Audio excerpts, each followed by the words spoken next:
right? Yeah, right. So here's the problem here. It's like, where's the CNN? CNN here? Is CNN here?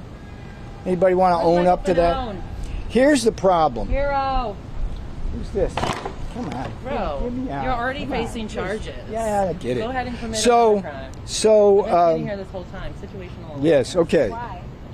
Yeah, that was the second L that former Trump advisor Peter Navarro took after walking out of a hearing where a judge rejected his claim that he should avoid trial. It's over the fact that he ignored a subpoena from the congressional panel that investigated the January 6th attack on the Capitol. So as usual with Trump associates, he was worried about how this whole thing would look, that press conference, how it would look to the public. So he was happy to see his supporter show up and protest in his favor. I don't think she helped all that much. I appreciate Sorry, it. Mr. Brown. No, we that's have right. these, No, I appreciate these it. people. I just wanted to come and say that look, this not is everybody great, stands it's against like, them, but we appreciate what you're put your doing, flag sir. up there. We appreciate what you're doing, sir. We This is, appreciate the justice you're getting for this country. I think this is kind of the important kind of debate where, and look, see, she's trying to block the flag. Yep. Okay, this is the problem we have in America. Like she's a Trump lost, you know, that's fine. She's expressing her point of view. She's got a megaphone to disrupt. Yep. But when it comes time for me to express my view to you, you've seen what she's done. She's interrupted me while I was speaking, and she won't even let an American show the American flag. Shame on you, ma'am. Back to Navarro's troubles, because now he has to stand trial on his contempt of Congress charges next week after his claim of executive privilege was tossed out by Judge Amit Mehta, who called his defense pretty weak sauce. It was weak because Peter was running around giving up their nefarious plot on TV, but he refused to testify about it. And was simply this.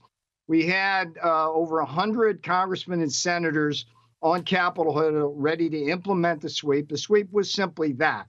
We were going to challenge the results of the election in the 6 battleground states. They were Michigan, Pennsylvania, Georgia, Wisconsin, Nevada. And basically, these were the places where we believed that if the votes were sent back to those battleground states and looked at again, that there would be enough concern amongst the legislatures that most or all of those states would decertify the election. Peter probably rejected that subpoena because Ari Melber then stepped in and forced him to realize what it is he had just explained. You just described this plan as a way to take an election where the outcome was established by independent secretaries of state, by the voters of those states, and legal remedies have been exhausted with the Supreme Court never even taking, let alone siding with, any of the claims that you just referred to. So legally, they went nowhere. Then you will use the incumbent losing party's power, that was the Republican Party that was losing power, to overtake and reverse that outcome. Do you realize you are describing a coup? No. This is like a bank robber walking up and saying, no, this was the plan, you guys. We just went into the bank with guns out, told everybody to get their ass on the floor, and then we went up to the teller and said, hand over all the cash or else things are going to get really, really ugly. I have no idea why they're arresting me. The lack of awareness due to never having to face any consequences for anything that they've ever done is off the charts.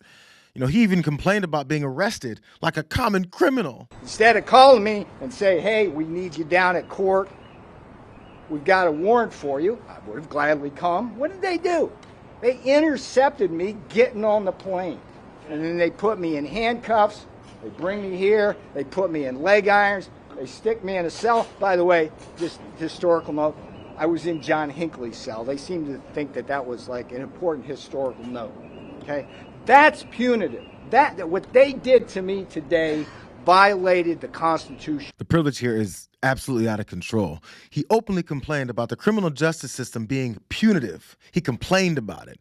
This is from the same Law and Order party that celebrates just how punitive the system is, claiming that the folks deserved it and also that maybe it's going to serve as a deterrent for others to not do the same crime. I guess that whole thing doesn't apply when it comes to connected, well-funded political figures.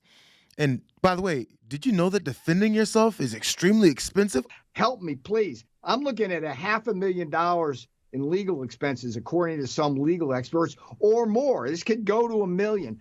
I've got to raise that money. I can't kill my retirement by defending these baseless charges. Taking back Trump's America, please. Maybe he should go ask Donald Trump for some help on those legal fees since he's grifted millions of dollars from MAGA for it.